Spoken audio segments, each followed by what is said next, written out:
Here is the mini exercise that is given on the page 5 of the book.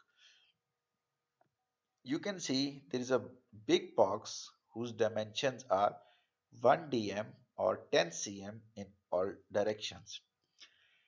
If we place 10 small boxes into this big box, each small box length will become 1 centimeter because the big box is equal to 10 centimeter and we have placed 10 small boxes.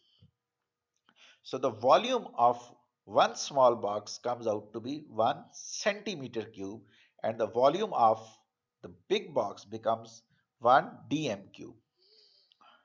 Okay, now if we consider that this volume is equal to 1 liter, that is equal to 1000 milliliter, and we also know that this is equal to 1 dm cube.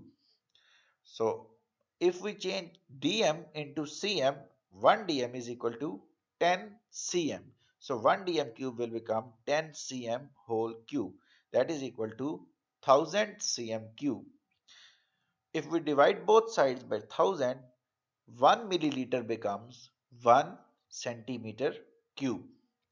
Now you have to express 1 meter cube in terms of liters in the same way we have expressed 1 centimeter cube and 1 dm cube in terms of liters.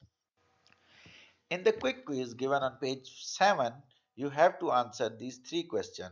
First is how can you differentiate between base and derived quantities, that we have already discussed in this section.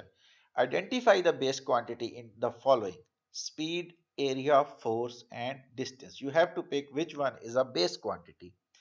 Third question is identify the following as base or derived quantity.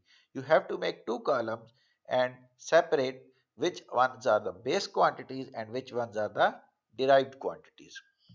Now coming towards exercise question 1.1 is multiple choice. You have four options for each set of questions. In the other part, you have to answer for these questions. Four questions from the exercise are selected with this topic. 1.2 is what is the difference between base quantities and derived quantities, and you have to give three examples for both base and derived quantities.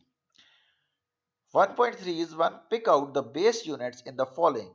You have to answer it in the same way we have answered for the question number 3 in quick quiz, but in this case you don't need to make a column for derived quantities, you only need to make one column for base quantities. In question 1.4 you have to find the base quantities involved in each case of the following derived quantities, whereas for speed, volume and force we have already discussed. You only need to do it for work. In question 1.6, you have to state role of SI units that is played in the development of science. Thank you.